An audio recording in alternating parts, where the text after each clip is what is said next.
क्या गलत, है क्या सही, जनता को मालूम नहीं। है ज्ञान उनको अगर, फिर भी वह पूर्ण नहीं। हम 3 झारखंड बटालियन एनसीसी रांची के कैडेट्स एक नाटक लाए हैं। क्या है ये अग्निपथ योजना, कौन है ये अग्निवीर, ये बतलाने आए हैं।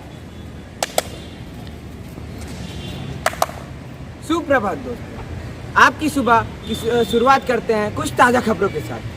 जैसा कि आप जान रहे हैं, हमारी सरकार लेकर आई है अग्निपथ योजना। इस योजना के तहत हमारे युवा 4 साल के लिए हमारी सेना में भर्ती हो सकते हैं।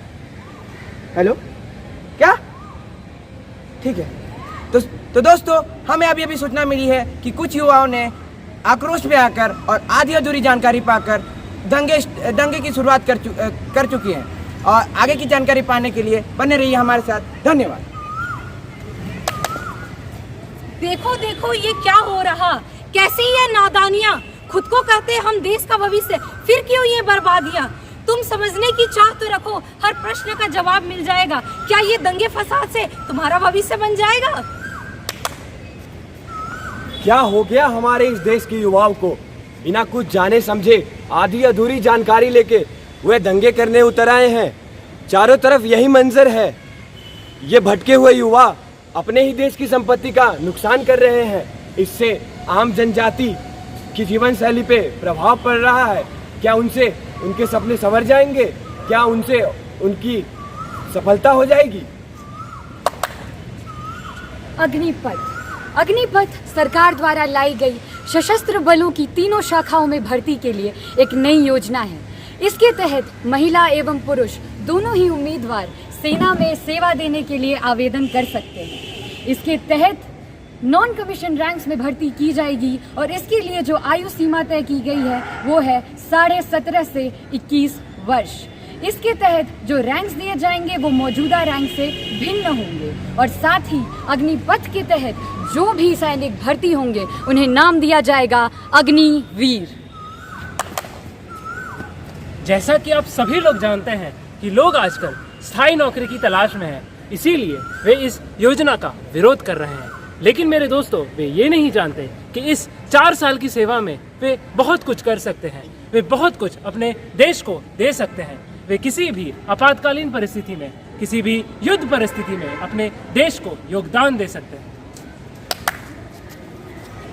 बनेगी भारतीय सेना अब युवा सेना। आयु घटकर हो गई है 36 से 26 वर्ष। युवाओं को होगा जब पहले से ये ज्ञात कि 4 में से एक ही होगा आगे सेना को स्वीकार। तब होगी उनमें प्रतिस्पर्धा जिससे मिलेगा उनके कार्य कुशलता को निखार। होंगे ये युवा तकनीक के बेहतर जानकार जिससे आएगी सेना में आधुनिकता की बहार। मैं तो बोलता हूँ कि सरकार ने ये सही योजना निकाली है, क्योंकि 4 साल में हमें उतना ही सुविधा दी जा रही है जितना कि 15 साल की सेनाओं को दी जाती थी। और इसके तहत हमें पहले साल में 4,72,000 दी जाएगी, जो कि बढ़कर चौथे साल में 6,92,000 तक कर दी जाएगी। और पता है 4 साल बाद निकाले गए सैनिकों को सरकार सेवा निधि योजना दे रही है, जिसमें कि 11,70,000 मुआवजे के रूप में है। और इस बीच किसी प्रकार की घटनाएं घटती है तो सरकार उन्हें उसी प्रतिशत के तहत उन्हें 48 लाख तक भी देगी। क्या 48 लाख? हाँ, और इसी बीच उन्हें इसी अनुशासन और अनुभव के कारण उन्हें प्राइवेट कंपनियां झट से पकड़ेंगे। और साथ ही में 10% CAPF, असम राइफल्स और स्टेट पुलिस में भी उनको आरक्षण दी जाएगी।